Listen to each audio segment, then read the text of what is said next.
Bienvenidos una vez más a un nuevo desayuno de CEDE. Nuestro saludo especial también a todos aquellos directivos que están siguiendo este desayuno, como es habitual, a través de Internet. Y un agradecimiento especial a nuestro presidente Isidro Fainé, que nos acompaña hoy y que cerrará después el acto, y a César Arranz, nuestro vicepresidente, que moderará posteriormente el coloquio. Los desayunos de CEDE se complacen hoy en recibir a Marco Antonio Slim, presidente y director general del grupo financiero Inbursa. No resulta fácil presentar a Marco Antonio Slim. Y si no, les invito a que hagan ustedes la prueba y hagan lo que habitualmente hoy hacemos todos, que es hacer un Google, y busquen a Marco Antonio Slim. Encontrarán pocas cosas. No es un hombre amante de las luces, exquisitamente discreto. Su deseo es siempre tener un perfil bajo, no llamar la atención, no alardear nunca de lo mucho que ha conseguido pese a su juventud. Seguramente algo de eso se debe a su padre, el ingeniero Carlos Slim, que siempre inculcó a todos sus hijos un profundo sentido del trabajo, un profundo sentido del deber, una obsesión por la sencillez. Se cuenta incluso una anécdota que dice que cuando los tres hijos eran estudiantes en la misma universidad, pues tenían un solo auto, un solo coche, y tenían que pactar para ver cómo lo compartían, ¿no? Marco Antonio Slim nace en 1968. Él es licenciado en Administración de Empresas por la Universidad Anáhuac, con especialización en finanzas. Y esa especialización en finanzas pronto le convierte en el genio financiero, en el gurú financiero de la familia, heredando también ese rasgo de su padre. Y es así como su trayectoria en Inbursa, que le lleva a pasar por distintas direcciones de la compañía, por la dirección de seguros, por la dirección de banca, hasta ocupar en 1997 la dirección general y en 1998 la presidencia. Su trayectoria, digo, en Inbursa es la trayectoria de un éxito, es la trayectoria de alguien que transforma completamente una pequeña compañía de seguros en lo que hoy es la sexta compañía mexicana por capitalización bursátil. La sexta compañía mexicana por capitalización bursátil, con un ratio de capital, y a ustedes les suena el ratio de capital porque en España estos días somos especialmente sensibles a esto del ratio de capital, ya que Basilea III nos pide un 8% y que por el otro lado pues aquí exigimos un 10%, pues miren, Inbursa tiene un ratio de capital del 22%,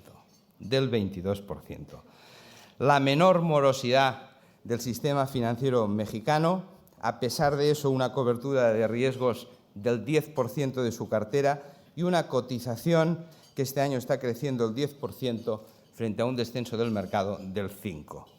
En definitiva, el resultado no de una casualidad, sino de un esfuerzo inteligente, de años de trabajo constante, duro, de rigor en la gestión del riesgo, de obsesión en la gestión de los costes y de unos modelos de comercialización muy diferenciados respecto al resto del mercado.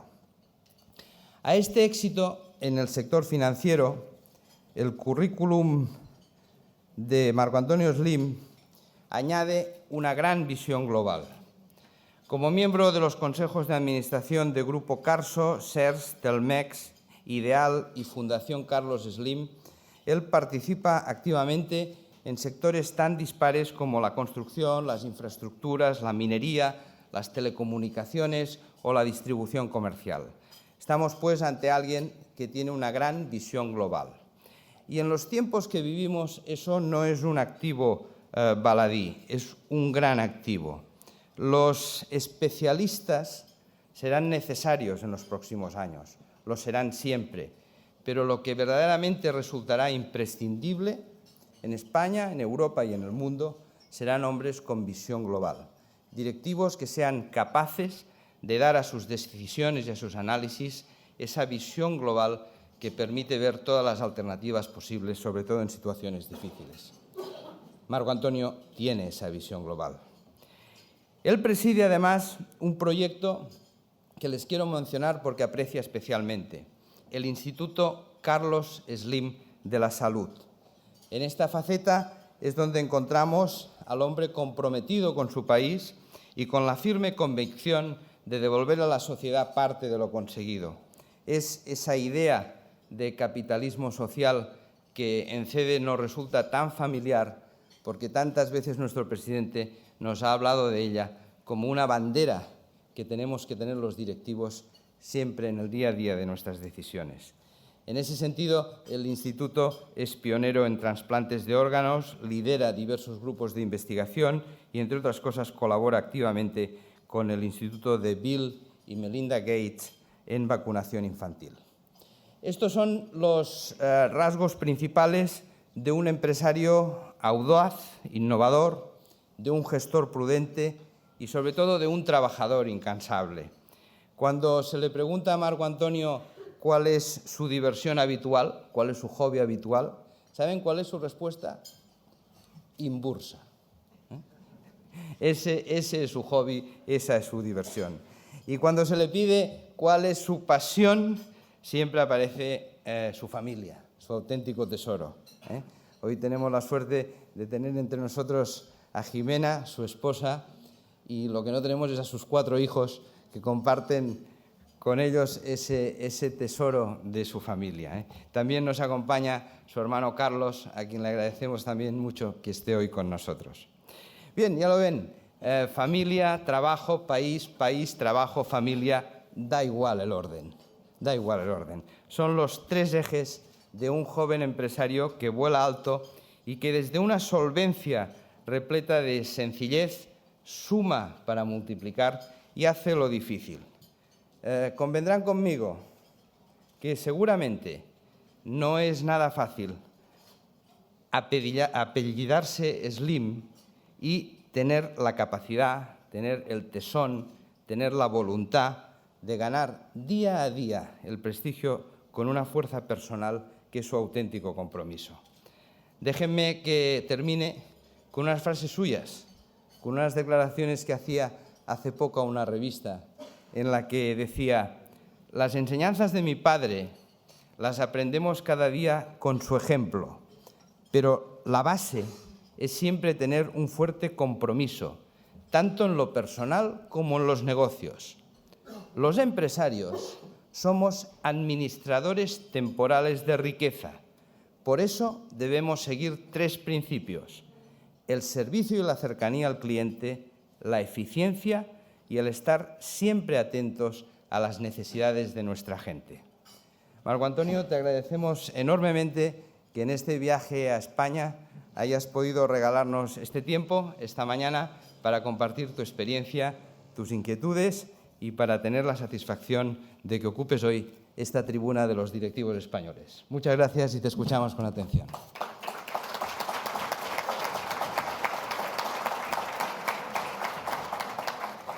Muy buenos días. Quiero empezar dándole las gracias a Ramón por la invitación y también por sus generosas palabras. A todos ustedes por estar el día de hoy aquí. Y sobre todo quiero agradecerle muy especialmente su presencia a don Isidro Fainé, a quien le agradezco sus consejos, pero sobre todo su amistad que mucho aprecio y de la que mucho aprendo. Si me preguntaran qué es lo que más se requiere para salir adelante en momentos como este, no tendría duda en decir que líderes como Isidro, líderes con visión y acción tanto empresarial como social. Isidro es un ejemplo por su liderazgo y destacada labor empresarial, pero lo es más por su intensa, efectiva y comprometida labor a favor de los demás. Quisiera empezar platicándoles de la labor empresarial.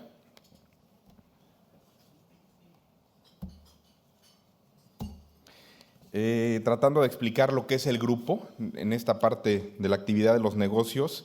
Es un grupo que inició hace más de 45 años, involucrado en diferentes actividades. Actualmente da empleo a poco más de 200,000 personas y está en 18 países y en diversos sectores. Es un grupo que no tiene una holding, no tiene un corporativo. Cada una de las empresas se maneja con su propia administración, su propio consejo, y quizás esto es lo que permite estar en actividades diversas. Carlos, que hoy nos acompaña, preside América Móvil, bueno, todo lo que es el grupo de telecomunicaciones y Grupo Carso. Y el grupo se fue constituyendo a través de diferentes negocios simultáneos que fue fundando el ingeniero Carlos Slim, y sobre todo aprovechando las crisis que en países como México y en general América Latina usaban ser muy frecuentes. Fue así que en momentos como en el 82, en el 87, poca gente creía en las empresas valían mucho más de lo que costaban, y ahí se dio una gran oportunidad porque además estuvieron disponibles los controles. Por ponerles un ejemplo concreto, hubo una empresa en particular que del precio que se compró, a las pocas semanas dio un dividendo mayor al valor de la emisora, incluso hubo un ajuste negativo en la bolsa de valores que no se sabía cómo hacerlo. Están aquí, como mencionaba, las diferentes actividades, en particular la actividad del sector de telecomunicaciones tiene ya más de 225 millones de clientes. En 1990 es cuando se privatiza el negocio de telecomunicaciones en México, que era, y bueno, sigue siendo Telmex, era un negocio prácticamente sin clientes en telefonía móvil, sobre todo metido en telefonía fija, y ahí se decide participar junto con France Telecom y Southwestern Bell, lo que es hoy ATT. En ese momento el grupo adquiere el 5%, y a través de reinversión, de recompras y compras en el mercado es que fue subiendo su participación en el tiempo. Nada más por dar una referencia de valor, bueno, esto se adquirió 20% por encima de valor de mercado, valuando la empresa en poco más de 8,000 millones de dólares, cuando en ese momento todas las telecomunicaciones en Brasil valían 800 millones de dólares. Dentro de los diferentes grupos tenemos del lado derecho a Grupo Carso, que está básicamente en la actividad industrial, comercial, en temas de construcción y más recientemente involucrados en temas de petróleo en México y sobre todo ahora entrando a Colombia. La que está abajo de Grupo Carso es Inmuebles Carso. Esa es una decisión reciente en donde se sacaron los inmuebles que tienen potencial de desarrollo comercial. También se cindió hace unos meses Frisco, Minera Frisco, es una minera que estaba en el grupo desde los 80s, pero como saben ahora con el auge de la minería y de los precios y en general de los commodities, es un negocio que ha tenido un desarrollo muy acelerado. Tenemos Inbursa, que les platicaré un poco más adelante en qué consiste el grupo financiero. La que está por debajo de Inbursa es Ideal, que es impulsora del desarrollo y el empleo en América Latina. Esta fue una escisión de Inbursa y está básicamente dedicada a temas de infraestructura, que es con lo que pensamos más se puede contribuir al desarrollo y empleo de nuestros países. Y Zigzag, que es una empresa de construcción. Como les comentaba, cada empresa tiene su administración, su consejo, y lo que hemos buscado es que no exista corporativo, porque además de retrasar las decisiones, sería más costoso y se tomarían lejos del mercado, lejos de los clientes.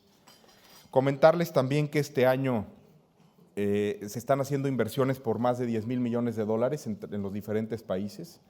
De esos 10,000 millones de dólares, cerca de 3,600 son en México, y de esos como el 40% es telecomunicaciones, lo que significa que seguimos viendo muy buenas oportunidades de inversión, pero que además pensamos que quien deje de invertir en momentos como el actual, lo que va a lograr es rezagarse. Les menciono rápidamente los principios bajo los cuales opera el grupo en la parte empresarial. Primero, buscamos que trabajar con estructuras simples, mínimos niveles jerárquicos, desarrollo y formación interna y tener mucha flexibilidad y rapidez en la toma de decisiones. Es decir, tratamos de operar con las ventajas que tiene la pequeña empresa, que son las que hacen grande a la gran empresa. Austeridad, sobre todo en tiempos de vacas gordas. Manteniendo la austeridad se fortalece y capitaliza la empresa, acelerando el crecimiento y evitando los amargos ajustes que hay que hacer en épocas difíciles. La mejora continua, siempre buscando estar activos en la modernización, crecimiento, capacitación, calidad, simplificación y mejora de los procesos productivos, reduciendo costos y gastos y siempre teniendo como referencia los mejores indicadores mundiales.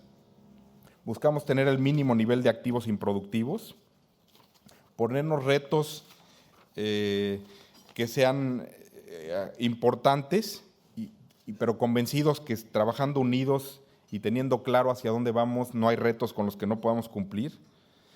Reinversión de las utilidades. Ahí mi abuelo decía que el dinero que sale de la empresa se evapora y por lo mismo constantemente lo que buscamos es que se reinviertan los recursos. Creatividad, sobre todo para la innovación y que también aplica a muchos problemas, además de los problemas empresariales. El optimismo firme y paciente también es lo que comentaba mi abuelo, que el optimismo firme y paciente siempre rinde sus frutos. Oportunidad, el que todos los tiempos son buenos para quienes saben trabajar y tienen con qué hacerlo. Y responsabilidad, que este es un principio tanto de lo empresarial como lo social. El siempre tener presente que nos vamos sin nada, que solo podemos hacer las cosas en vida y que el empresario es un creador de riqueza que la administra temporalmente. En el tema social, como podrán ver, son diversas fundaciones a través de las que trabajamos, principalmente Fundación Carlos Slim, Fundación Telmex y de más reciente creación Fundación Inbursa, buscando siempre estar en programas de alto impacto. Y alto impacto en salud, en educación, deporte, cultura, justicia, desastres naturales, medio ambiente. Lo del centro histórico fue rehabilitación del centro histórico en la Ciudad de México y en tema de microcréditos.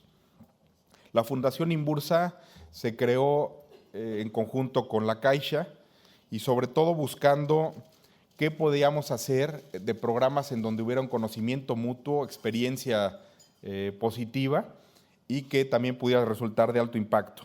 Estamos por el momento en 3 temas básicos, que es trasplante y salud renal, en donde sin duda España es país líder en el tema y tenemos mucho de qué aprender. En prevención y atención de adicciones y en atención integral en materia de cuidados paliativos. Dentro de los conceptos con los que manejamos en el grupo la responsabilidad social, que pensamos deben ser los principios de responsabilidad social del empresario, el primero es que estamos convencidos que los empresarios lo más importante que pueden aportar es usando su capacidad, experiencia y talento empresarial para resolver problemas de la sociedad. Es decir, no lo vemos únicamente como un tema económico, sino que cada uno de ustedes que están aquí, a lo que estamos acostumbrados es a resolver problemas, a encontrar soluciones, a tomar decisiones, y eso sin duda aplica también en temas sociales. En que más importante que dejarles un mejor país a nuestros hijos es dejarle mejores hijos a nuestros países, que es principalmente a través de la educación. El que mencionaba también la actividad empresarial, que el empresario es un administrador temporal de la riqueza y su función es manejarla con eficiencia y distribuir el fruto, que es el ingreso que se genera. Y esto se da dando empleo a través de impuestos, con proveedores, clientes, etcétera. Y como principio básico también es que la pobreza no se resuelve con caridad. Aunque sin duda ayuda y es un paliativo, la pobreza se combate con nutrición, salud, educación y empleo. No hay otra forma de resolver la pobreza que sea sostenible y que una persona salga adelante y tenga autoestima y se realice si no es con el empleo. También tenemos muy claro el concepto de que cuando se heredan los negocios, lo que se heredan no son privilegios, lo que se heredan son responsabilidades. Nuestro enfoque a la solución de rezagos sociales es igual que en la actividad empresarial. ¿Qué hacemos aquí? Más que decir, existe tantos recursos, ¿cómo los aplicamos? Identificamos el problema, tratamos de encontrar la solución y una vez encontrada la solución, lo que buscamos es que se cuenten con todos los recursos necesarios para que esto se pueda llevar a cabo. En esta sociedad, en la sociedad en la que vivimos, está sustentada en el bienestar de los demás y por ello, además de un tema social, un tema ético, la mejor inversión que se puede hacer es combatir la pobreza. Y también en el tema de las fundaciones, en esta parte social, lo que buscamos es que más que estructuras independientes, haya mucho apoyo de las estructuras de las empresas que pueden hacer mucho más efectiva y de mejores resultados cuando se apoyan en la infraestructura de los negocios.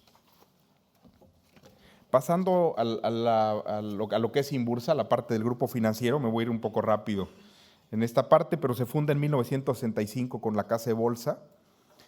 Con la Casa de Bolsa en 84, ahí da un brinco fuerte en tema de menudeo, adquiriendo la aseguradora, la compañía de seguros, de lo que antes era Bancomer y actualmente es BBVA en México. Cuando se nacionaliza la banca, se venden al sector privado, se le devuelven a sus accionistas originales los activos no bancarios.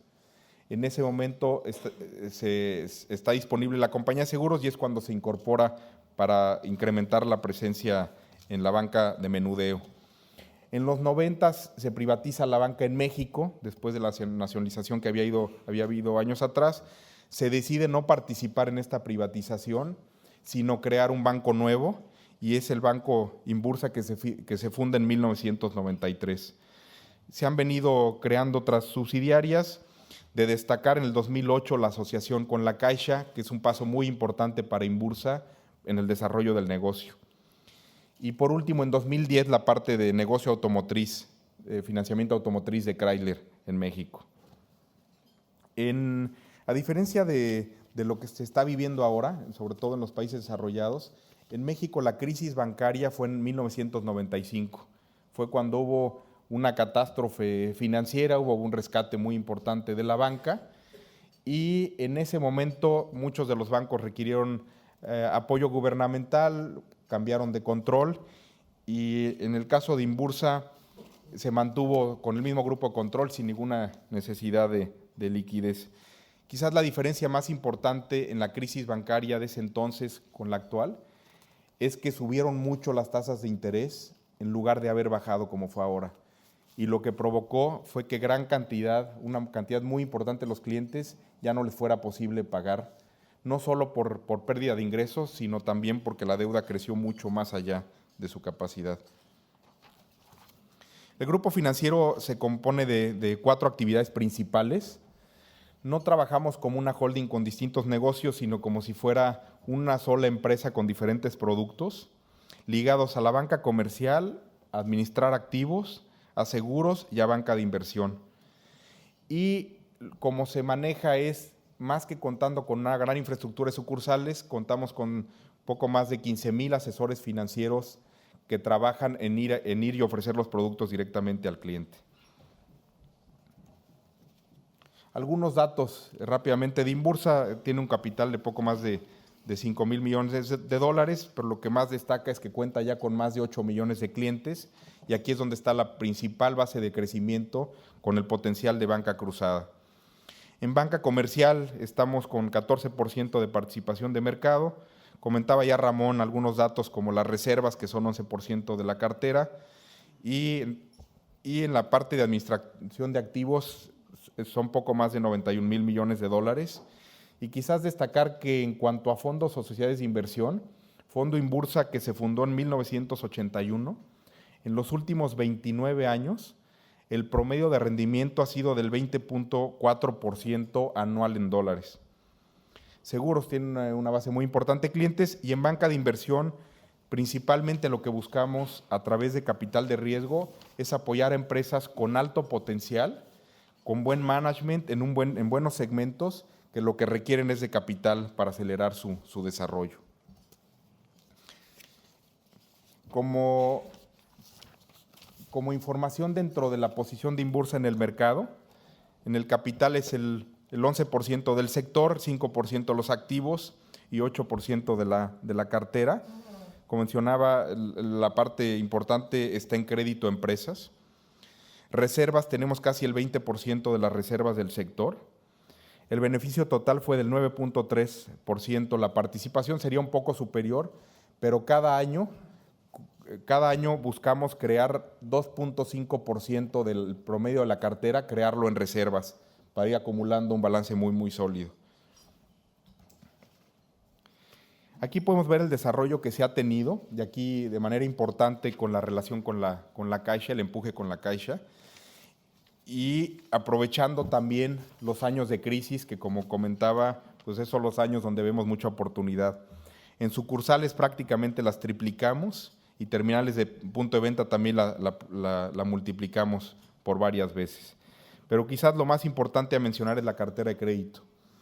Es una institución que en los últimos 5 años, y diría que sobre todo en los últimos 3, en momentos de crisis, más que triplicamos el tamaño del balance, el tamaño de la cartera, de 4,000 a 14,000 millones de dólares en cartera de crédito. Los activos administrados crecieron en cerca de 50%, el activo total prácticamente se multiplicó por 3 y el capital contable por 2 veces. Eso es importante mencionarlo por lo que comentábamos de que cuando estamos activos e invirtiendo y con el optimismo firme y paciente en momentos difíciles, siempre acaban rindiendo sus frutos. Aquí hay algunos otros datos, ya comentaba Ramón la parte de la capitalización. Tenemos cubierta la cartera vencida 5 veces, 5.3 veces, y con un nivel también de eficiencia operativa del 29.5%. Aquí casi cuando empezamos el negocio del banco, como veían, estábamos ya metidos en muchas de las actividades. Y lo que comentaba mi papá en ese entonces era que el banco era de los negocios más simples conceptualmente. Y más simples porque a diferencia del comercio, por ejemplo en la parte comercial que estamos con Sanborns y Sears, que se manejan miles y miles de productos, lo que él dice es que es el único negocio en donde se cuenta con un solo producto. O adicional a los servicios que se dan, finalmente el único producto como materia prima y producto terminado es el dinero.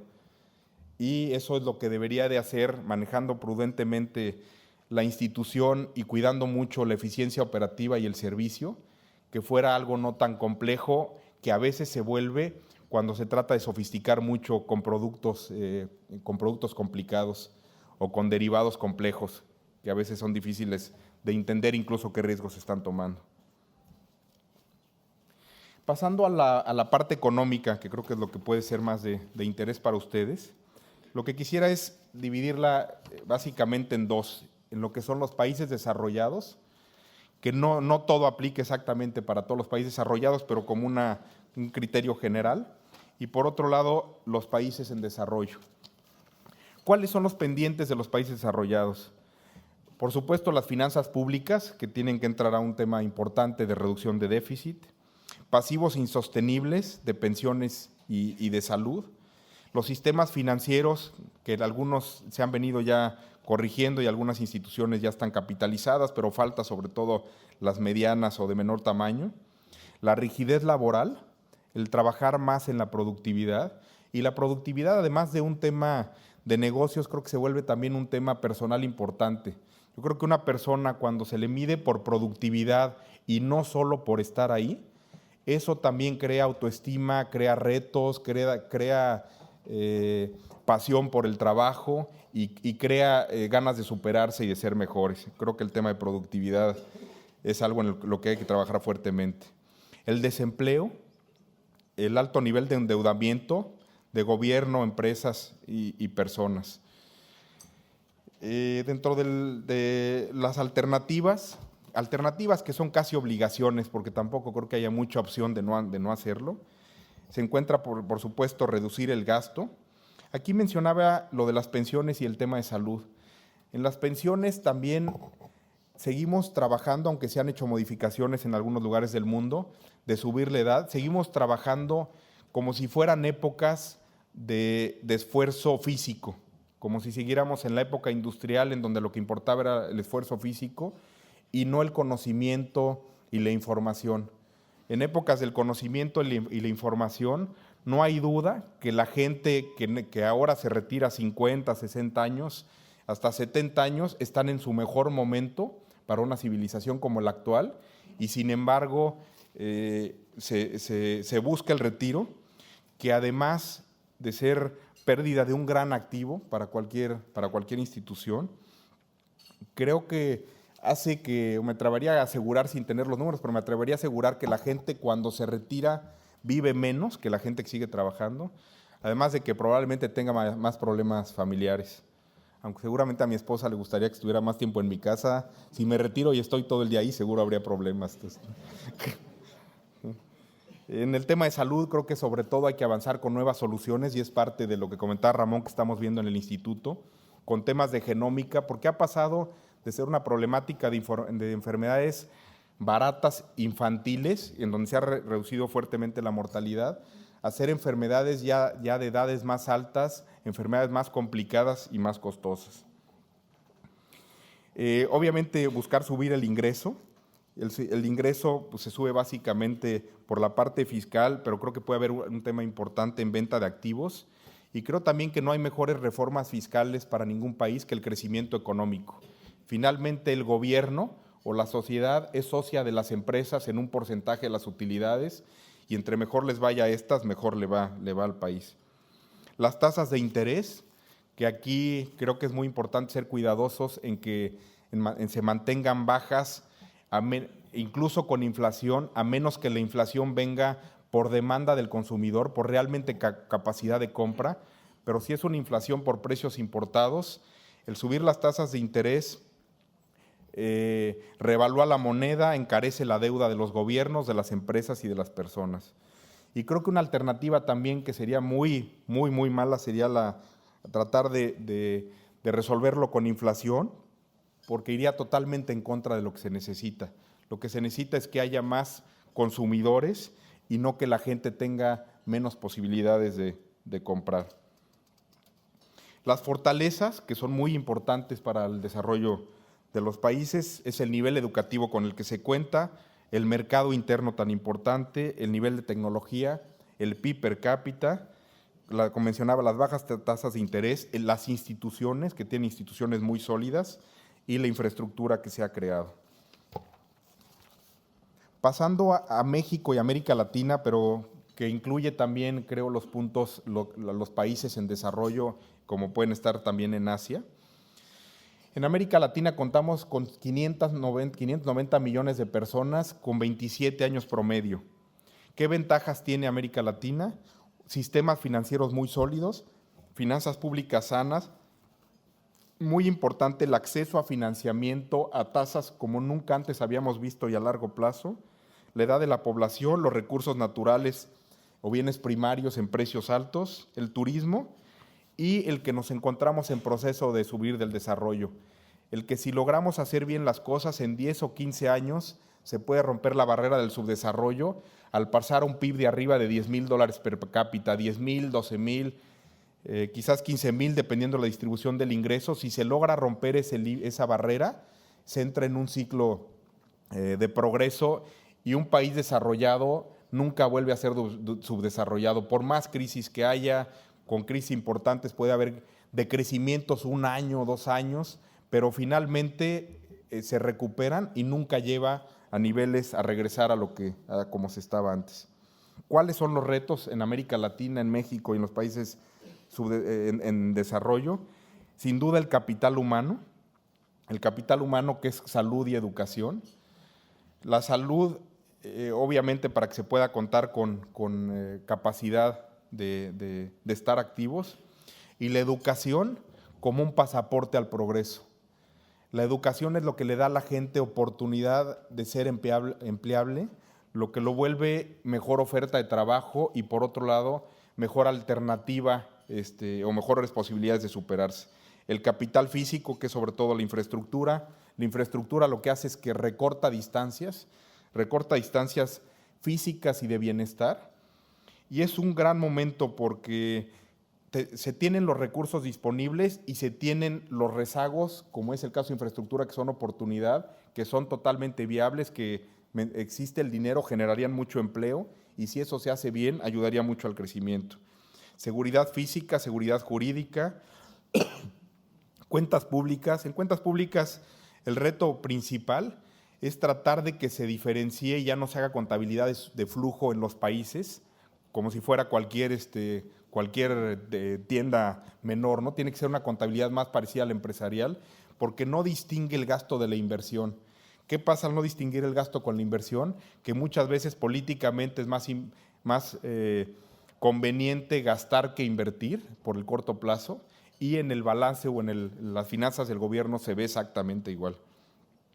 Los riesgos, principalmente el precio de los commodities, de los precios primarios, que por esta gran inversión que está llegando a los países en desarrollo se sobrevalúen las monedas, presiones inflacionarias y que llegar a ver en algunos países cambios políticos importantes. Comentaba Carlos en una plática hace unos días en Brasil, que estamos pasando de ser la generación de las crisis, de todas las crisis que vivimos casi desde que nacimos, a ser ahora la generación de las oportunidades, en ser la generación que si hacemos bien las cosas en estos países en desarrollo, van a poder dar un brinco muy, muy importante en pocos años. También mencionaba que somos una generación en la que no nos podemos dar el lujo de perder el tiempo. Perder el tiempo es dejar todo esto sin hacer y que quizás más adelante no sea viable. Para la economía global, ¿quién interviene? Interviene el gobierno, intervienen las empresas y intervienen las personas. El gobierno difícilmente tendrá mucha capacidad de invertir o de gastar por la situación en general de finanzas públicas en el mundo.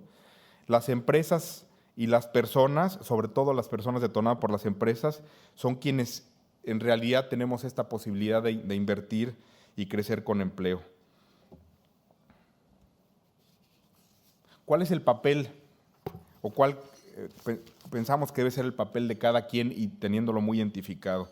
El gobierno creemos que debe limitarse y concentrarse en dar seguridad física, seguridad jurídica, facilitar y promover la inversión y el empleo, cuidar la estabilidad económica y que exista un mínimo de bienestar. Pero es el sector empresarial el que es capaz de invertir, crear empleos, capacitar, tener el liderazgo, crear valor, tomar riesgos, optimizar y resolver problemas. Para eso es para lo que somos buenos, para eso es para lo que es bueno el sector privado. El gobierno, como les decía, no es bueno para invertir, políticamente es más rentable gastar y en crisis, como lo podrán ver, lo primero que se baja es la inversión. El sector privado tiene la capacidad técnica, la capacidad financiera, operativa y de ejecución. El sector privado es el que debe de jugar un rol muy activo en la definición y realización de las inversiones que generen actividad productiva y permanente, generando así el máximo empleo posible.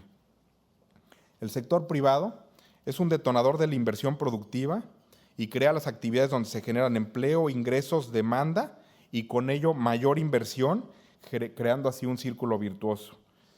¿Qué pasaría, tan solo con pensar qué pasaría si las empresas se manejaran como los gobiernos? Si generamos más ingresos, lo primero que haríamos sería incrementar el gasto. Preferiríamos subir los gastos e invertir. Mientras nos sigan prestando, nos seguimos endeudando. Y los objetivos estarían más ligados a la popularidad de los ejecutivos de las empresas que al desarrollo del negocio. Por eso no hay duda que lo que mejor sabemos hacer los empresarios, y ahora es cuando hay que hacerlo, es invertir y generar empleo. Muchas gracias.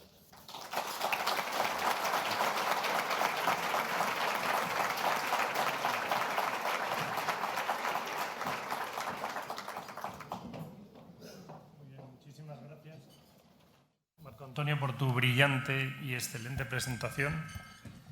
En primer lugar, y como es habitual, queremos dar las gracias a nuestros patrocinadores, a SEAT y a Telefónica, que hacen posible este tipo de eventos. Vamos a pasar al coloquio y, por tanto, a las preguntas. Pedimos a los presentes en la sala que realicen las preguntas, se las hagan llegar a las azafatas, y también los puntos que se han conectado a través de Internet en las diferentes provincias de España, les rogamos que hagan llegar las preguntas lo antes posible. Yo creo que en grandes líneas podemos decir que en tu brillante presentación dos grandes bloques. Uno que se refiere sobre todo a lo más importante, que debe presidir siempre en las empresas y no perderse de vista, como son los principios, los valores, el rol que entendéis debe tener las instituciones públicas, el ámbito privado y las personas, concretamente, que son las que hacen realidad todo esto.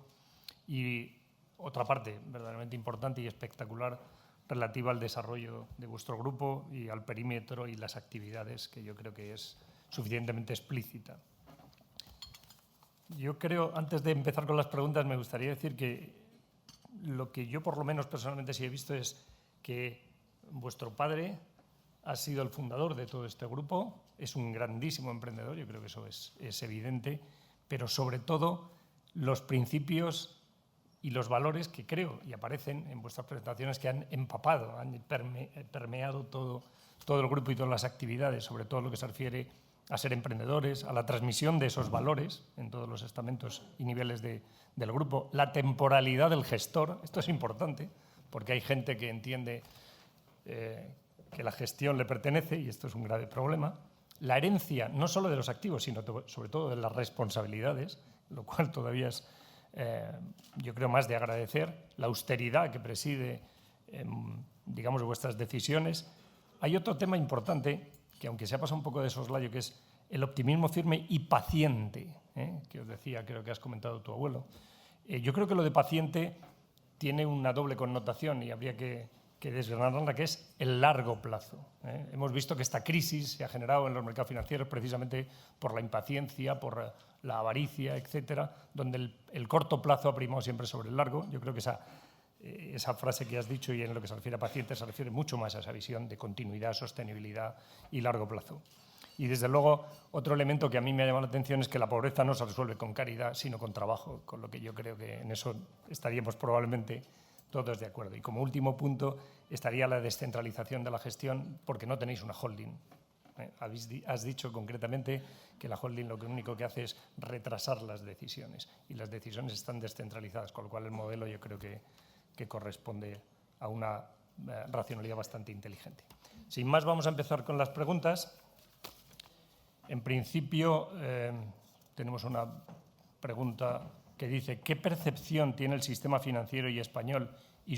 ¿Qué percepción tiene, será usted, del sistema financiero español y su contaminación inmobiliaria y deterioro actual del negocio y los márgenes? Bueno, creo que en general en los sistemas financieros, con lo que ha ocurrido, y creo que España tenía una ventaja que por lo menos no conozco que existía en otro país, de tener una reserva anticíclica. El principal factor que ayuda a que esto se pueda corregir más rápidamente es las bajas tasas de interés. Como mencionaba, cuando fue la crisis en México en 94, 95, subieron tanto las tasas que incluso valía mucho más la deuda que los activos que estaban financiados. Y aquí creo que esto puede ayudar mucho a salir rápidamente de la problemática. Sin duda tendrá que haber una consolidación y capitalización de instituciones, como el gran paso que ha dado ya para la solidez de la Criteria, ahora con CaixaBank, que está ya listo para seguir siendo un participante muy activo en el mercado.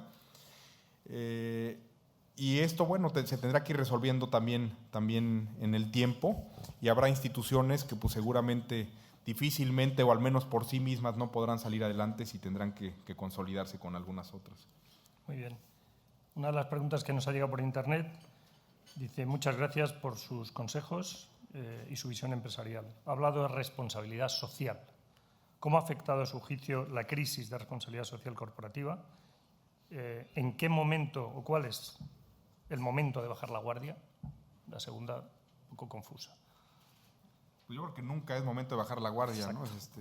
En ninguna actividad en la que estés nunca se puede bajar la guardia. Y, perdón, mencionabas al principio de la responsabilidad. Sí, la responsabilidad social. ¿Cómo ha afectado a su juicio la crisis o la responsabilidad social corporativa?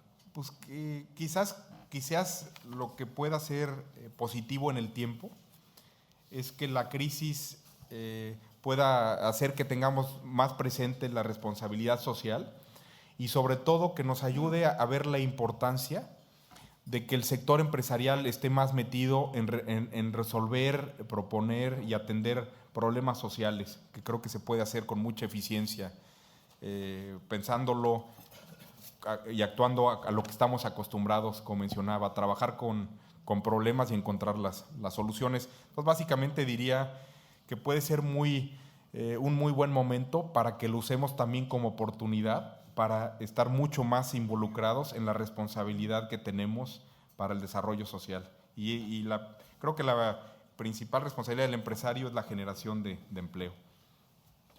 Muchas gracias. Hay otra pregunta que también ha llegado por internet que nos dice: ¿cómo va a modificar el entorno de las redes sociales el modelo de negocio financiero y empresarial? ¿Está preparado el Grupo Inbursa para este reto?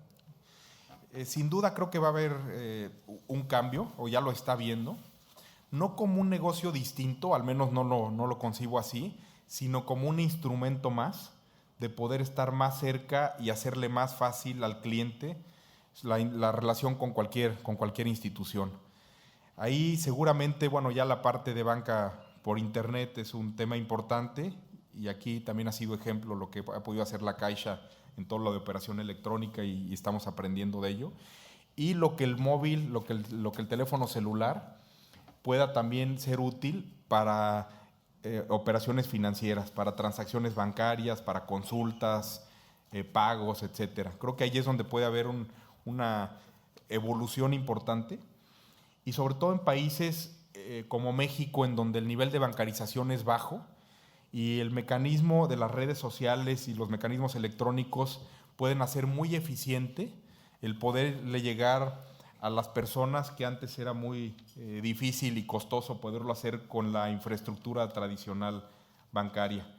La penetración ya en América Latina de celulares de arriba del 90%, tomando en cuenta que también hay muchos niños, quiere decir que ya pues es casi universal el uso del celular, y eso, sabiéndolo utilizar bien para productos y servicios del sistema financiero, creo que pueden ayudar no solo como un mecanismo para atender mejor a los que ya hoy atendemos, sino también para llegar a gente a la que hoy no les es accesible la banca. Muchas gracias. Siguiente pregunta de la sala es: ¿qué 3 sectores van a ser los mejores en el mundo en los próximos años desde su punto de vista? Como sectores, bueno, yo creo que hay varios en los que hay que pensar, y sobre todo tratar de imaginar en qué es en lo que la gente va a ocupar su tiempo hacia adelante. El tiempo seguramente va a haber parte de entretenimiento que va a tener una evolución importante. El turismo también creo que puede tener una evolución importante. Y un sector del que no tendría ninguna duda es el tema de la salud, en donde cada vez va a ser más importante lo que se haga en salud, y la gente que va a tener que estar dedicada atendiendo los servicios de salud. Muy bien, la siguiente es: ¿cómo ve o encuentra a la economía española en relación con Inbursa y su apuesta española? Bueno, es difícil opinar sobre una economía sobre la que no se conoce a profundidad. Quizás lo que es interesante, y sobre todo de las pláticas los últimos días, de lo que se ha podido ver aquí, y lo que vemos estando acostumbrados a haber tenido varias crisis en el tiempo, es que cuando se está en crisis en un país, lo más obvio de hacer y pensar es en ese momento cómo salir a otros países, sin darse cuenta que en muchas ocasiones, o casi siempre, es en esos momentos cuando las mejores oportunidades están en el país propio. Creo que ha sido parte de lo que ha podido hacer bien el grupo en el tiempo, es parte del optimismo firme y paciente, de la visión de largo plazo, y creo que eso es muy relevante para poderlo pensar en lo que se invierta. Hemos hecho varias inversiones en España, la que es pública y en la que tenemos mucho interés en estar participando, es la inversión en Criteria. Pero sin duda, cuando tú inviertes, cuando cualquiera hacemos una inversión, consideras 3 factores básicos para realizarla. Tener confianza en lo que estás invirtiendo, en la empresa, en la institución que estás invirtiendo. Tener confianza en los directivos, en la institución, en la que los directivos que manejan la empresa en la que inviertes, y confianza en el país. Sin ninguno de esos 3 factores no es posible invertir, y como les decía, pues hemos estado haciendo varias inversiones, y cuando se está en crisis en el país propio, creo que es cuando hay que también voltear mucho hacia el mismo país. Muy bien, la siguiente pregunta nos lleva a un tema que en España ha estado y está de actualidad, que es cómo ve la privatización de las cajas de ahorro en España. Y también hace más bien, una pregunta adicional. Dice: en México no entraron a comprar bancos en crisis, sino crearon Inbursa.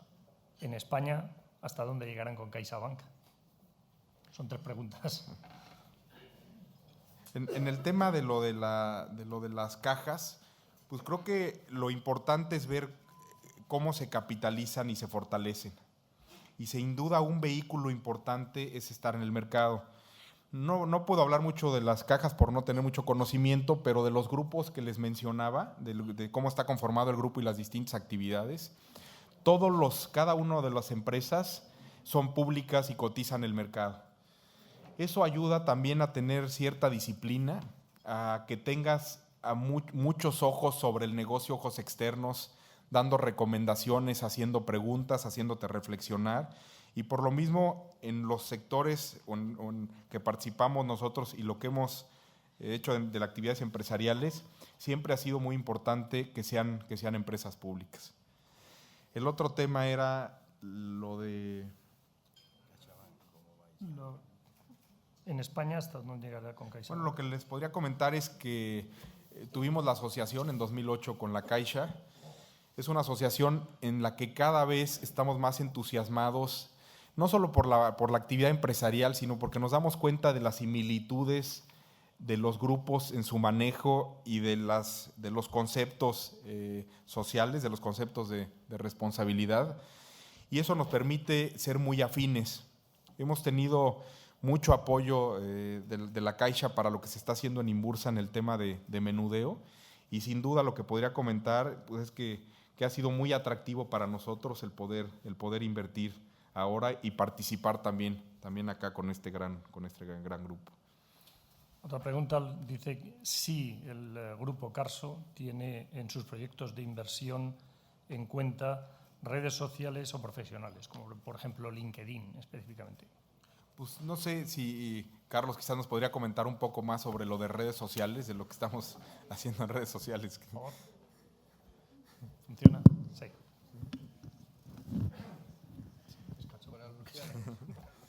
Pues creo que es una pregunta que puede caer en un concepto muy general. Creo que el tema de redes sociales sin duda alguna va a ser un sector en el cual la comunicación y la cercanía va a ser cada vez más importante, pero si entendí bien la pregunta, lo que vamos a necesitar hacer en todos estos sentidos es estar más activos y estar más activos de una manera cada vez más eficiente conforme vaya habiendo más claridad en cuál va a ser las clasificaciones y subclasificaciones de las redes sociales. No sé si va por ahí la... Sí, entiendo que sí, que va por ahí. Muchísimas gracias.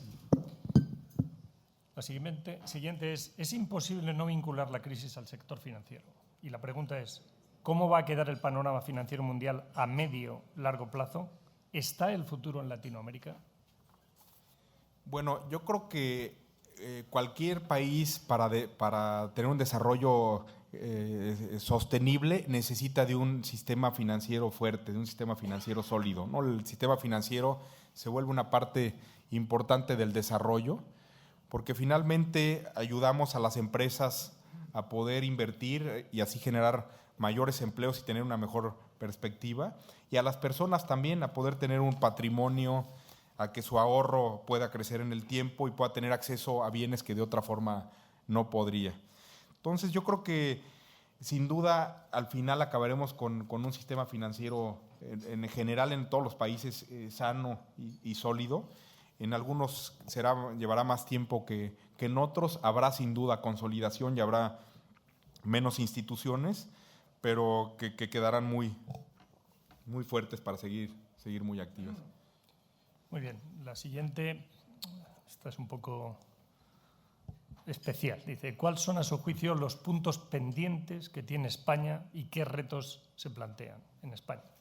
No me atrevería a hablar de España en particular, pero hablaría en general como países desarrollados, lo que mencionaba en la presentación, y en lo que están trabajando todos, ¿no? En reducir los déficits fiscales para sanear las finanzas públicas, en fortalecer el sistema financiero. Y creo que aquí es de tener muy presente que esta crisis es la crisis que puede permitir a todos los países desarrollados hacer los grandes cambios que se necesitan. Difícilmente va a haber una oportunidad como la actual, y o se hacen ahora y eso le da otro rumbo a los países, o va a ser muy difícil que en el tiempo se puedan lograr. Esta misma tiene otra más. ¿Tiene Inbursa previsto algún proyecto en España, además del de la Caixa? No, lo que hemos estado haciendo es estar muy activos primero en México, donde ya tenemos una presencia importante. Tenemos una presencia que podemos crecer de manera importante. Estamos trabajando ya también mucho con pymes, que antes no lo estábamos. Atendemos a más de 30,000 pymes. En América Latina también nuestra participación es muy menor y existe un gran potencial, por lo que nuestra concentración está allá. Sí tenemos dentro de la cartera de crédito que mencionaba, poco más del 20% de esta cartera de crédito ya es de fuera de México. Incluye algunos países en Latinoamérica, y en lo que sí hemos estado activos, sobre todo recientemente, es en estar más cerca de empresas españolas que operan en la región, en México, en América Latina. Tiene Inbursa prestados poco más de $500 millones a empresas españolas en México. Esa es una actividad que creo que podemos desarrollar rápidamente, estar más cerca por el conocimiento de la Caixa y la presencia de Inbursa en México. Y actividad en España tendría que ser algo que en lo que la Caixa tuviera interés que participáramos de manera conjunta. Bueno, aquí hay multitud de preguntas que hablan sobre la situación económica de España, que ya creo que se han explicado suficientemente, pero aquí hay una pregunta que es un poco capciosa. Si no se la pasamos a Carlos. Dice, ¿cómo hace Slim en Criteria cuando tratan asuntos de Telefónica? Lo que se hace en todo momento es cuidar mucho todas las prácticas corporativas, las mejores prácticas corporativas, y no opinar ni estar presente cuando se toma alguna decisión en este sentido, buscando siempre cuidar cualquier posible conflicto de interés. Sí, entonces digamos que está totalmente desligado de cualquier decisión que tenga que ver. Muy bien. O sea, que se es consciente de lo que digamos, profesionalmente se llaman las murallas chinas. Cuando se tratan ciertos temas, bueno, pues uno trata de inhibirse de esos temas, por el conflicto de interés que puede ser. Por supuesto, y esas murallas chinas pues se cuidan, digamos, mencionabas este caso, pero también están teniendo una institución financiera. Siempre es muy importante en la propia institución financiera tener barreras chinas, ¿no? Tener muy claro la actividad de financiamiento de los clientes de las otras actividades que pueden ser del grupo, pero evitando en todo momento cualquier posible conflicto de interés. Bueno, hay una un poco más generalista que habla de América Latina. Dice, ¿consideras que la industrialización es la asignatura pendiente para su definitiva modernización y desarrollo? Esta es para nota, pero para mucha nota. Carlos. Como comentaba Marco Antonio, hay muchas oportunidades de desarrollo en el tema de infraestructura, sin duda alguna de industrialización. Solo agregaría que estamos viviendo una nueva era, pero que es una nueva era en la que convergen las tres eras anteriores. Los precios de los commodities han hecho que los productos primarios que eran característicos de la era industrial estén revalorizados, que haya también, que estén siendo también una gran oportunidad para países como los nuestros, y el otro, la era industrial, que sin duda alguna está tomando una nueva dimensión. Entonces es una era en la que están convergiendo las tres, y en donde para los países que estamos en desarrollo, sin duda alguna se presentan oportunidades en las tres áreas. Perdona, como esta pregunta que viene también es muy general, pues casi le dejamos descansar a tu hermano. Nos dice, hace poco tiempo el Banco Interamericano de Desarrollo hacía un informe comparando las economías de Brasil y México. ¿Cuál podrían ser esos elementos diferenciadores en la estrategia entre ambas economías? Creo que la estrategia es similar. Son economías parecidas, aun cuando la brasileña es más grande. También en cuanto a la demografía, pero ambos países tienen mucho por hacer y por desarrollar. Creo que la estrategia en los dos es de una inversión muy activa en los distintos sectores, y en donde gran parte de las soluciones en los problemas sociales que comentaba Marco Antonio también tienen muchas cosas comunes. Yo creo que son dos economías muy parecidas, con tamaños distintos, pero en ambas la actividad tiene que continuar siendo muy, muy intensiva y sobre todo enfocada al crecimiento. Hay una pregunta por internet y otra de la sala que son muy parecidas. Leo las dos y entramos en la respuesta. Dice, para que el empresario invierta es necesario no solo su capital y recursos propios, sino la existencia de recursos ajenos, financiación fundamentalmente bancaria. ¿Qué pasa con las restricciones al crédito de las entidades financieras para la gran mayoría de las empresas? A continuación, la de Internet dice, las empresas españolas tienen actualmente problemas de liquidez. O sea, es el mismo tema, ¿no? Las pymes demandan más financiación. ¿Cree que todos los problemas de las empresas se solucionan con dinero? Y la segunda pregunta es, ¿qué consejos concretos le daría al empresario español bajo la coyuntura actual? ¿Qué concepto tiene del empresario español? Voy a anotarlas porque sí. Son tres en una. En el tema de la restricción del crédito, para la banca su negocio es dar crédito. Y para dar crédito lo que necesita es obviamente contar con la capacidad y también que a quien se lo va a dar sea alguien que pueda pagar en el tiempo. No puede el banco tomar la irresponsabilidad de, sabiendo que no va a pagar, poder otorgar financiamiento, pero un banco no puede desarrollarse y crecer sin dar crédito. Entonces, eso acaba haciendo que la actividad de financiamiento se vuelva muy, muy importante y seguramente cada vez vamos a ver que se acelera más la colocación de crédito. Por supuesto que no todos los problemas de las empresas son por necesidad de recursos. A lo mejor pues puede resolver problemas temporales con más dinero, pero pues hay empresas en donde su problema no es necesariamente los recursos, sino el sector en donde está o la operación, si está bien manejada o no, o problemas de servicio. Digo, puede haber factores muy diversos, dentro de los cuales la liquidez sin duda puede ser uno de ellos. En países como el nuestro, seguramente aquí también, uno de los grandes temas es la mortalidad empresarial, tratar de evitar la mortalidad empresarial, y eso muchas veces por regulación también, no sé aquí qué tan compleja sea, pero a veces por la misma regulación es muy difícil que una empresa salga adelante aún con liquidez. En cuanto al consejo que mencionaba, pues quizás el principal serían dos que comentaba anteriormente. Una, el que no invierta se va a quedar atrás, y la segunda, que en momentos de crisis es cuando más hay que voltear hacia tu país y ver las oportunidades que muchas veces están enfrente y no las tenemos presentes. ¿Y el criterio respecto al empresariado español o al empresario español? ¿Pero cuál era, perdón? Sí, está. Vale. Tenemos otra que dice, ¿sus actuales inversiones en España, ¿sus actuales inversiones en España responden a la filosofía familiar de aprovechar las oportunidades en los ciclos bajos?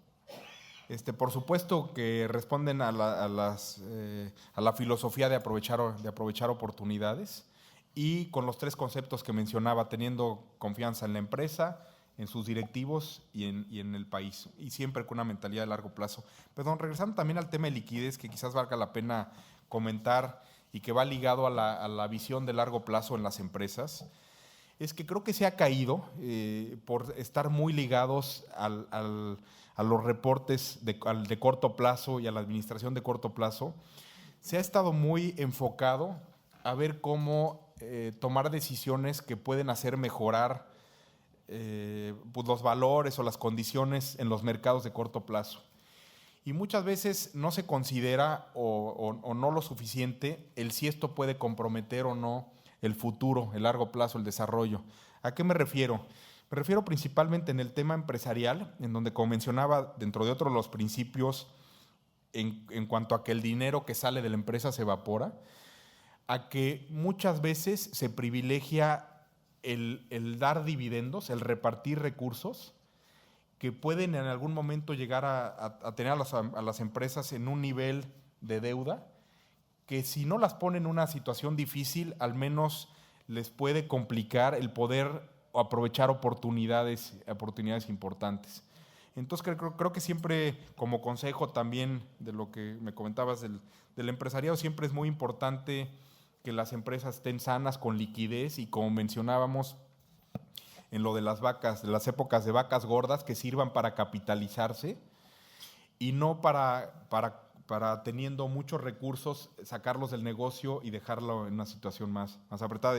Digamos, creo que parte de las situaciones de apalancamiento en muchas ocasiones no obedecen a lo que se ha requerido recursos para el desarrollo, sino que también en muchas ocasiones esa situación más apretada obedecen a privilegiar el corto plazo y el corto plazo y la parte y lo trimestral, digamos, en lugar de lo de más largo plazo, que es el futuro del negocio.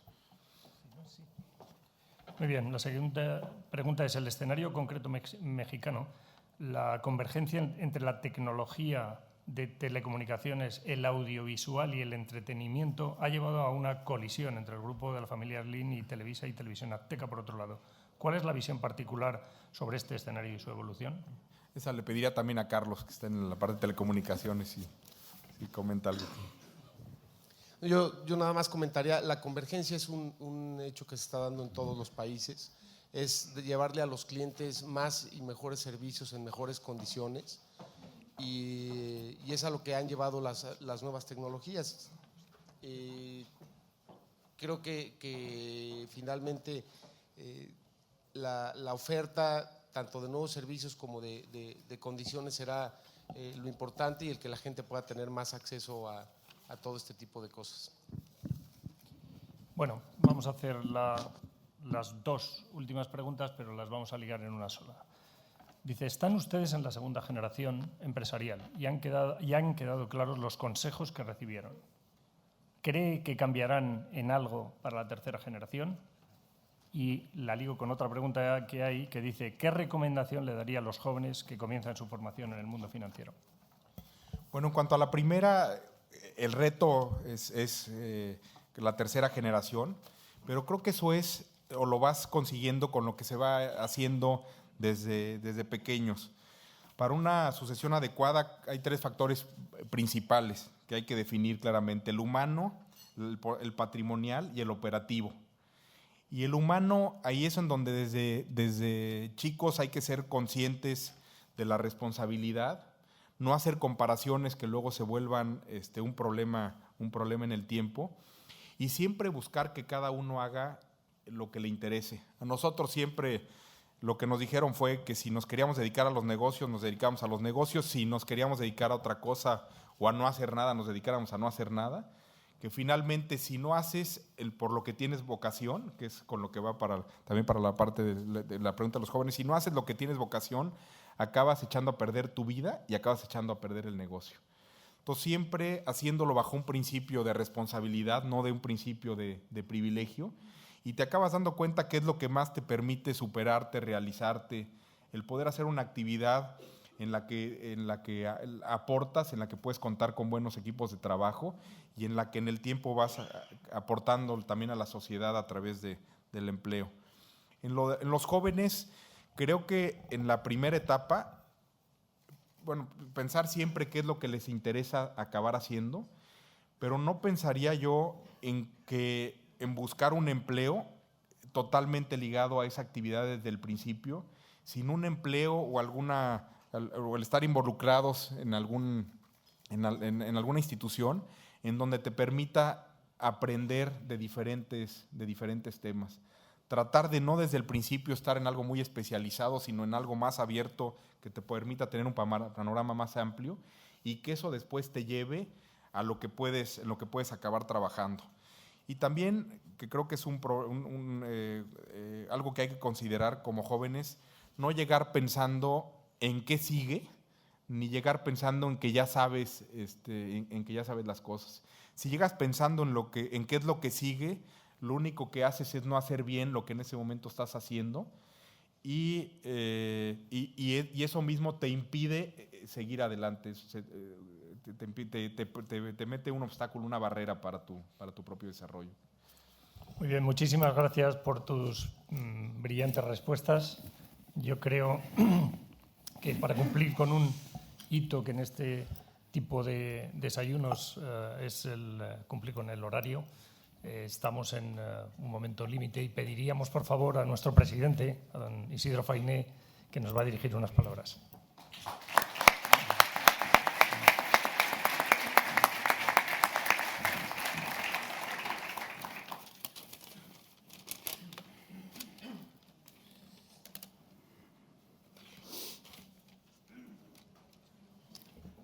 Serán solamente unos minutos, o sea que no os preocupéis. La verdad es que quiero agradecer el esfuerzo que ha hecho Marco Antonio, porque sé de sus actividades. También, por supuesto, Carlos, como sabéis, es el presidente ejecutivo del Instituto Carso y que tiene un gran montón de actividades, solamente una línea de negocio, pueden ser los grandes almacenes, tienen, pues, aparte de Sears, 2 o 3 más, ¿no? 2 o 3 más. Y así con muchas actividades de todo el grupo, ¿no? También a su querida esposa, Kimi, ¿no? Que está aquí presente, ¿no? Y la verdad es que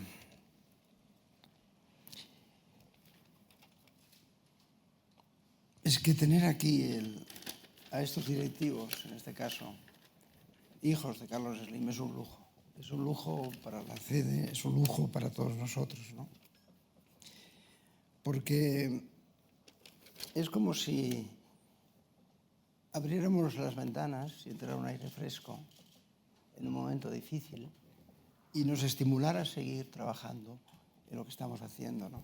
Yo lo digo a mis colaboradores, cuando voy a México me quedaría y cuando voy a Hong Kong también, porque son como películas del oeste, ¿no?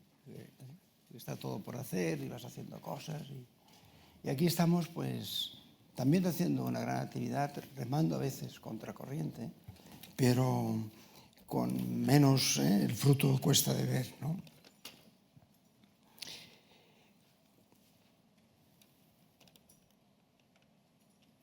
La verdad es que nos ha hablado de responsabilidad empresarial, responsabilidad social y entorno global.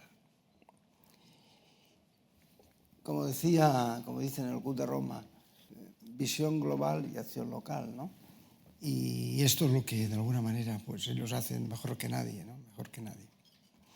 Pero me gustaría centrarme en lo que es la filosofía, que ha ido saliendo en las distintas explicaciones que aquí han salido, tanto en las explicaciones de Ramón, como el mismo ponente de hoy, que tenemos de lujo, como también en todas las entrevistas que has moderado de manera magistral, ¿no? Pero quiero insistir en estos 10 puntos, quiero insistir de lo que yo he visto, de lo que yo he palpado, porque una cosa es escribirlo y otra cosa es palparlo. Estructuras simples y flexibles.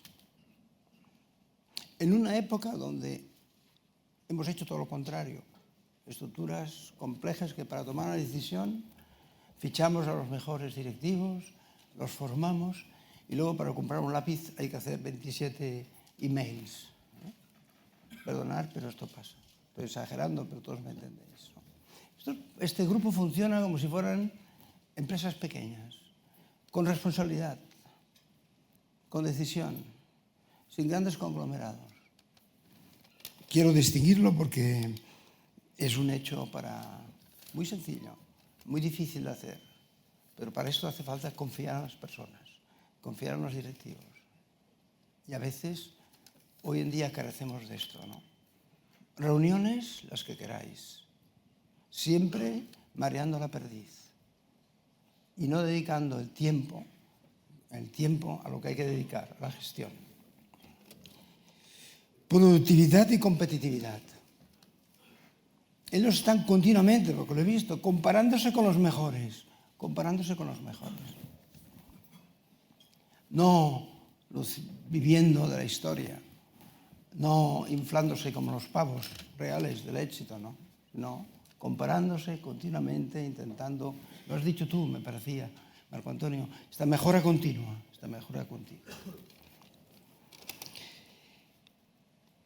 Mínima inversión en activos no productivos.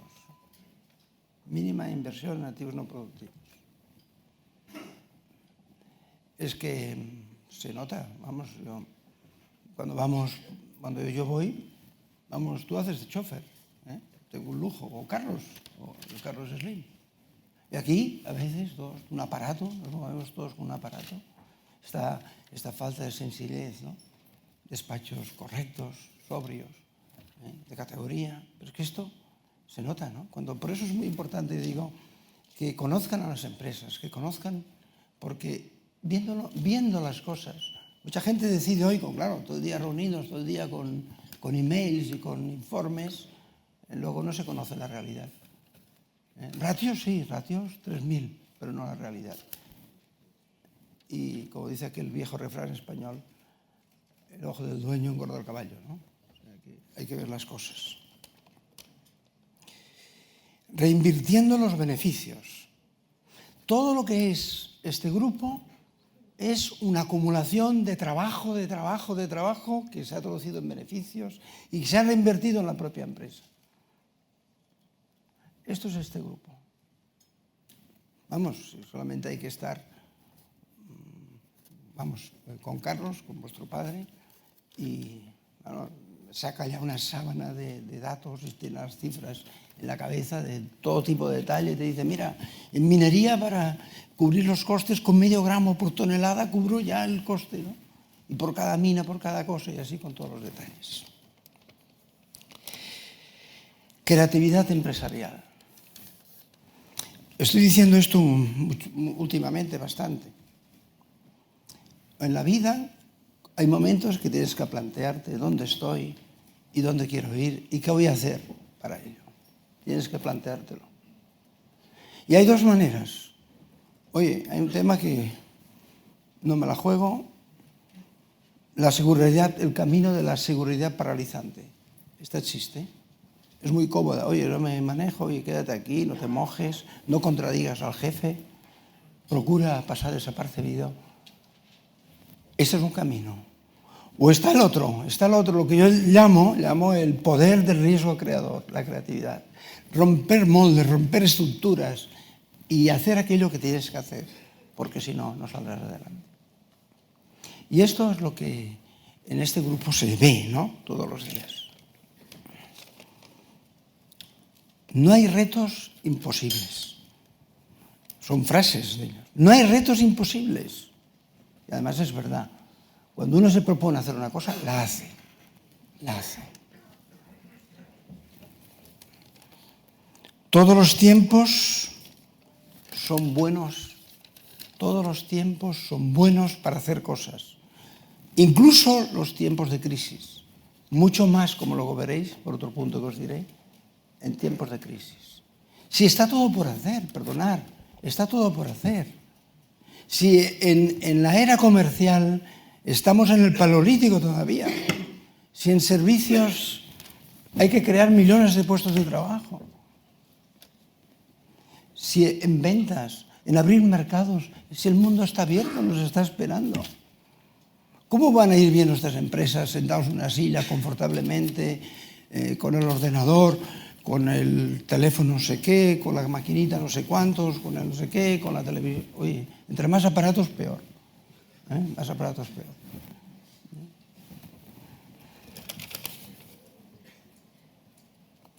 Optimismo también ha salido y paciencia.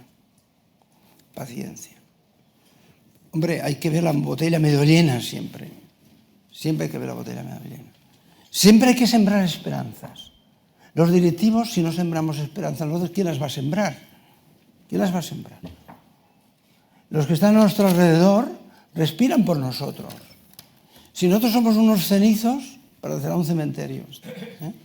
Y si somos gente que abre horizontes, que sueña un poco, que hace vibrar, ahí están los grandes empresarios. Ahora estaba viendo una mesa a un gran empresario, no quiero decir el nombre, que estuve comiendo con ellos hace unos días. Y me saco el sombrero, tanto del padre como del hijo, que está aquí en esta mesa. Es que esto es lo que hace falta. Hace falta personas, hace falta empresarios de verdad. No funcionarios. Me ha gustado mucho lo que habéis explicado de la familia, cómo vuestros padres os han dicho, oye, el que no quiere hacer es que no lo haga, que haga otra cosa, lo que le guste. ¿Por qué tiene que ser el hijo de no sé quién? A lo mejor no sirve, no le gusta, no le interesa.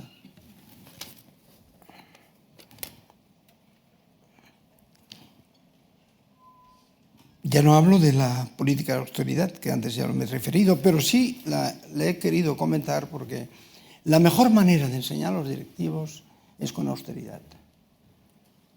La mejor manera de enseñar es con austeridad. La mejor manera, el único consejo que puedo decir para educar a los hijos es austeridad. Una educación en la abundancia nunca es buena educación.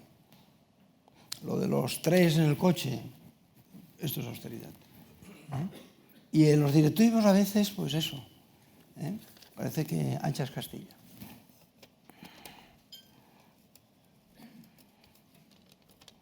También esta idea, solo podemos hacer las cosas en esta vida y el tiempo pasa rápido. Y como no seamos inteligentes, yo ya tengo aquí un aparatito porque ya mi voz ya no llega, ¿no? Pero como no seamos inteligentes con el tiempo, vamos a pasar por aquí, vamos a vivir como si no hubiéramos vivido. Todo lo que no hagamos ahora, nadie lo va a hacer. Todo lo que hagas tú, todo lo que no hagas tú, no lo va a hacer nadie. Esos son los 10 puntos que más o menos han ido saliendo, ¿no? Pero que yo quería remarchar. Porque esto es lo que he palpado. Y yo añado varias cosas más, añadido varias cosas más. Trabajadores infatigables. Trabajadores infatigables. Es que solamente hay que verlo. Es que esto... Yo no tengo mérito, porque yo también trabajo, pero como me llamo Fainé, y Fainé en catalán quiere decir trabajador, pues tengo que cumplir el honor de mi apellido, ¿no? Pero no. Slim no sé qué quiere decir, pero algo así debe ser, ¿no?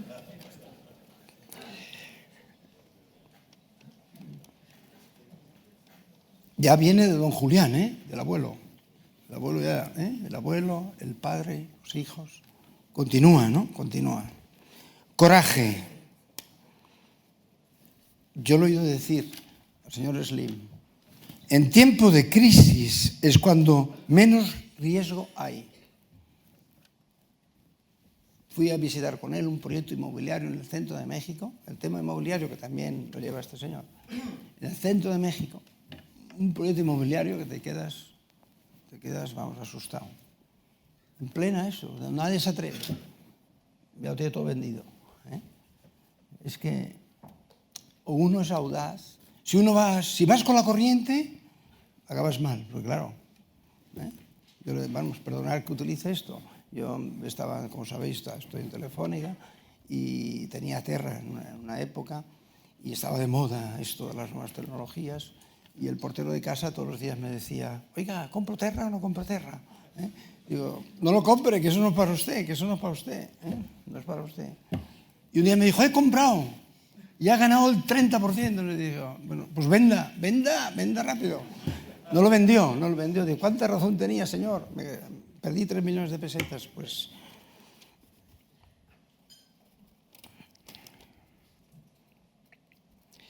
Hay oportunidades ahora. Ahora hay muy buenas oportunidades. Independencia de criterio.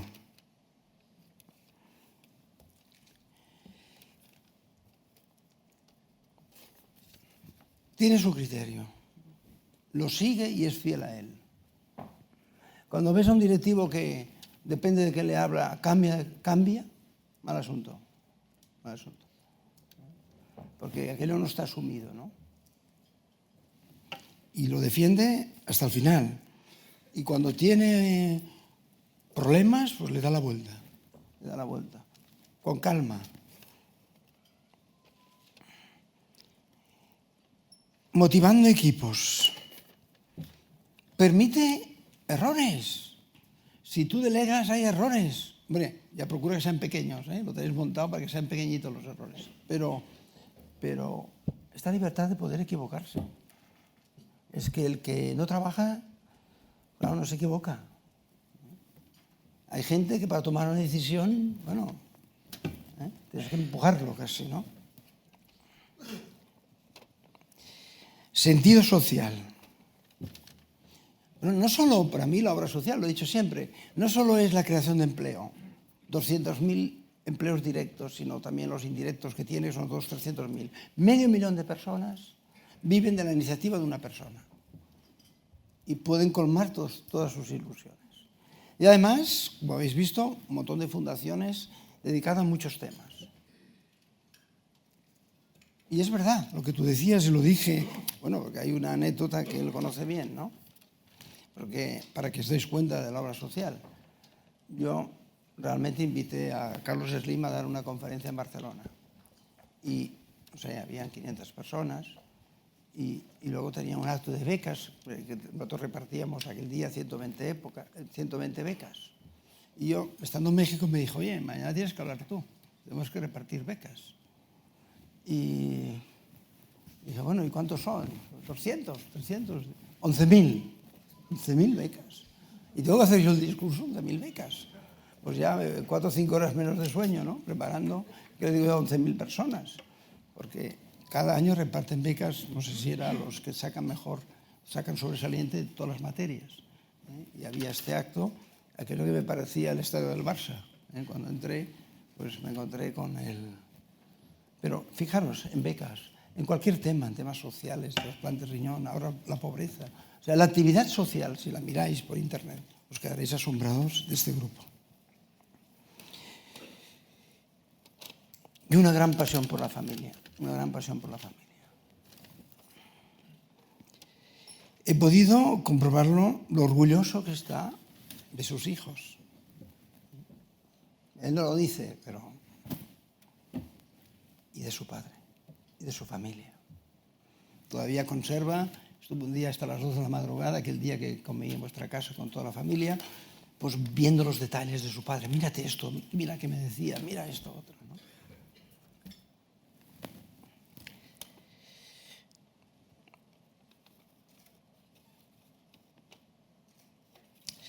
O sea, una familia que es el núcleo, que ha creado todo esto, pero que hoy tiene un gran grupo de empresas, como habéis visto, con grandes equipos, muy comprometidos con la sociedad. Se respira con todo, se respira una atmósfera que, te digo, yo me quedaría. Yo está aquí nuestro director allá en México y le tengo envidia. Le tengo envidia. Porque es una oportunidad única poder vivir el fuerte desarrollo que va a tener este país.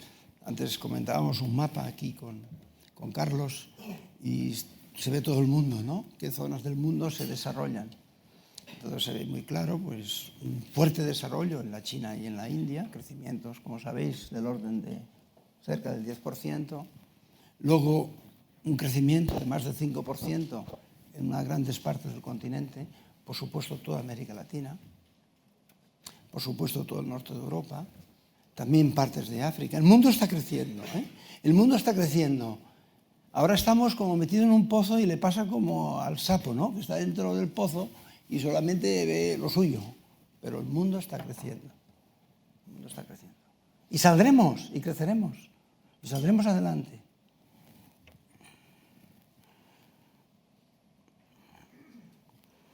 Manteniendo sus valores. Manteniendo sus valores.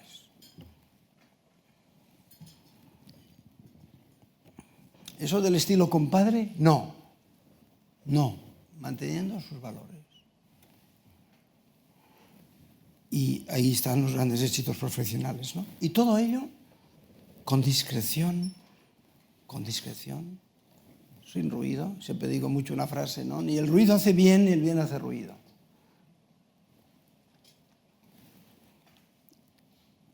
Y lo más importante, siempre con una chispa de buen humor. O sea que, muchas gracias.